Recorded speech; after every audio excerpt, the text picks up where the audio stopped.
Hello there, this is Yana Smakula for Papertrey, and thanks for joining me today. In this video, I'm sharing an everyday card featuring pencil coloring on gray cardstock. I decided to use this beautiful Better Together stamp set for my project today. I've had my eye on this set for a long time, and I thought it would be a great one to use for coloring with colored pencils. Since this is a rather large image, I wanted it to take center stage on my card. I will only add a sentiment later, and we'll do some simple background dress-up in the end of the video. I'm stamping this image in a light color of ink onto gray cardstock panel, and I'm using specialty paper today that works really well for pencil coloring. You can also use some colored cardstock and even watercolor paper. Basically, any paper with a little bit of tooth will work great for pencil coloring. I've stamped this image in light color of ink, and this is Stormy Sea, as I just need the lines to be slightly visible for me to color. I don't need a super dark and defined outline, as I do plan to white heat emboss the same image over my colored one once I'm done coloring. For this same reason, I'm also using my mini Misty tool today, and I'm keeping the stamp in the tool. I'm using Polychromos pencils from Faber-Castell for my coloring, as these pencils happen to be my favorite.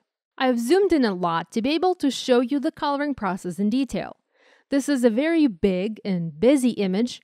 There's lots of detail to it, and coloring an image of this size and this detail can take several hours. If you love to color, this is one of those perfect stamps to have in your stash and practice coloring, be it coloring with colored pencils or markers or using another medium. I've already colored the tiniest flowers here. I didn't show this part on video as these images are so small, there's not much coloring there to show. And next, I'm coloring the stems and leaves using a white pencil to lay down the highlight and several green to add color and of course shading. Now, coloring doesn't happen in one layer unless you want it to be just a one solid layer of color. So it doesn't happen in one layer. When you color, if you want your image to have detail and look dimensional, you need to do your coloring in stages. Now, I like to compare pencil coloring to Copic coloring, although it is very different. In many ways, it is also very similar. You start with a light, go to a medium, and add dark. Next, you return to the medium color and light colors to blend. I very much like to color with colored pencils on dark papers. I do not like using them on white paper, and this is why I decided to do my stamping on this Strathmore tone gray paper today. This, however, is a matter of personal preference, and you might like to color with pencils on white paper. I like to use my Copic markers on white, so with pencils, I always reach for dark colors of cardstock or colored cardstock. Like I mentioned, this coloring, like any other kind of coloring, is a time-consuming process. So don't expect to sit down for just 10 or 20 minutes and be done with a card. It's going to take you much longer than that. I feel like coloring requires a lot of patience and dedication. I myself am a very impatient person. My husband will tell you that I have no patience at all.